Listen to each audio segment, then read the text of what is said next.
Following up on my main channel segment about Bernie Sanders being, dare I say it, spineless, lacking the ability to stand up for himself, I want to focus on some electoral spending and how the news operates.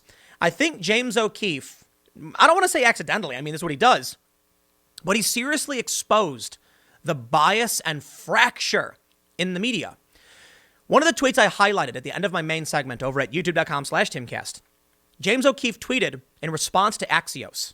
Axios tweeted a story saying that a viral video from right-wing Project Veritas about Bernie Sanders' field organizer underscores how splintered the partisan digital universe is and how difficult it is to get the different slices of the electorate to pay attention to the same things. It's actually not difficult at all because conservatives do pay attention to both things. Fact. Conservatives know what Don Lemon is saying, and then they mock him when he says it. The only way they'd be able to do that is if they watched.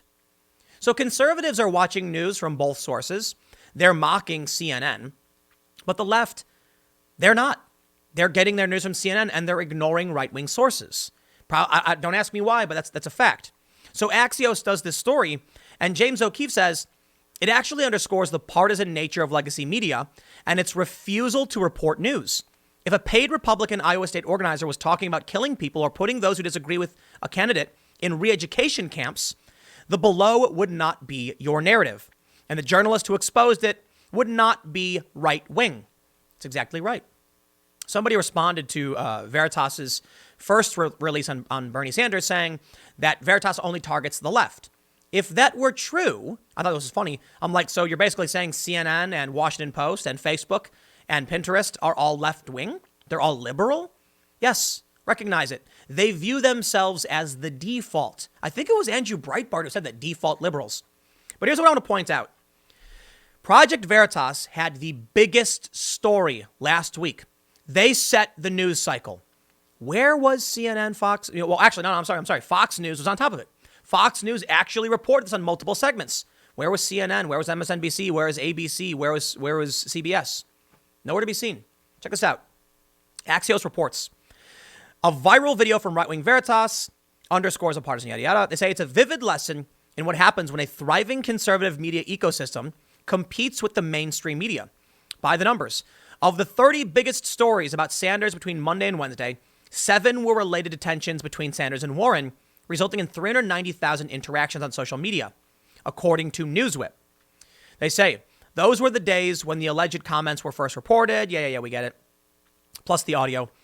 But 10 of the biggest stories were about the undercover video from Project Veritas, amounting to 426,000 interactions. Why it matters.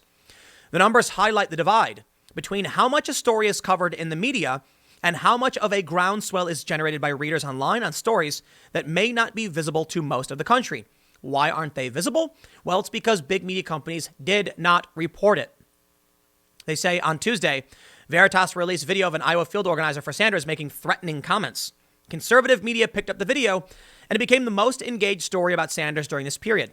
The Daily Wire, Breitbart, The Washington Times, The Daily Caller were among the outlets that registered among the most interacted stories.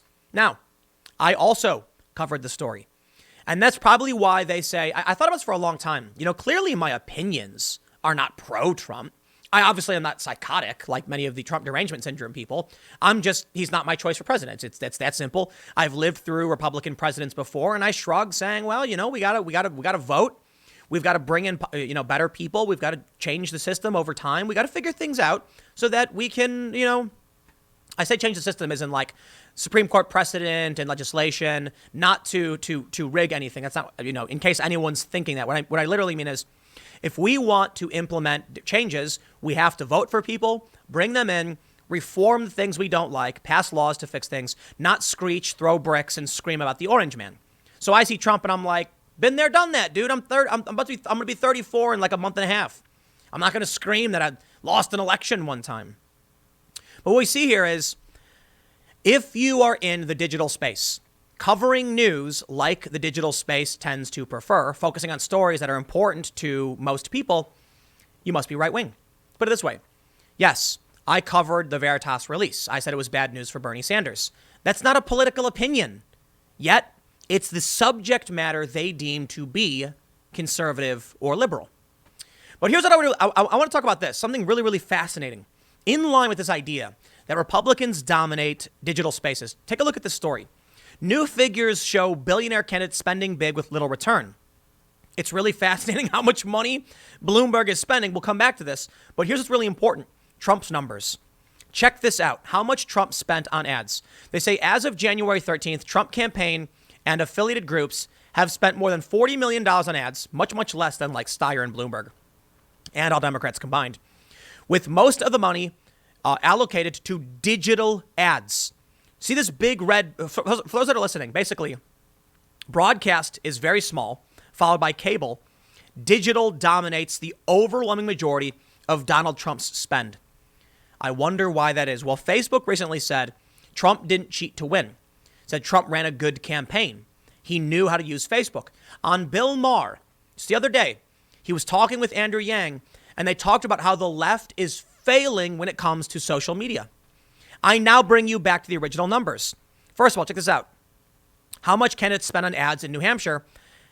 No one's spending any money on digital. It's all broadcast. It's all broadcast. This is nuts to me. Look at this. In Iowa, Steyer, 90% broadcast, Buttigieg broadcast, Sanders broadcast, even Yang broadcast. It is all broadcast. Where's my digital money, man? I'm making this sweet, sweet digital political content. Where's my sweet digital ad bucks? Democrats, they don't pay for it. They don't care. They're running ads on TV, which is insane to me. Now, we can see this. For the most part, Warren is very, very digital. Biden is half digital. Klobuchar is mostly digital. I think it's fair to point that out, okay? But when you look at the overwhelming majority of campaigns, Gabbard was definitely digital. So thank you, Gabbard. It is fair to say a lot of the spend for their campaigns is digital. So let me clarify. Warren is mostly digital. Biden is a little bit majority. Klobuchar is, Gabbard is, and Bennett is. Patrick is cable TV. Look at Bloomberg and Steyer and Buttigieg and Bernie Sanders. Okay, actually, I take this back. I think my perception of digital was actually just based on Bloomberg and Steyer. Though I do think it is fair to say when you look at Trump's numbers, the Democrats spend way more on terrestrial than they do on digital, proportionately. But also look at Bloomberg.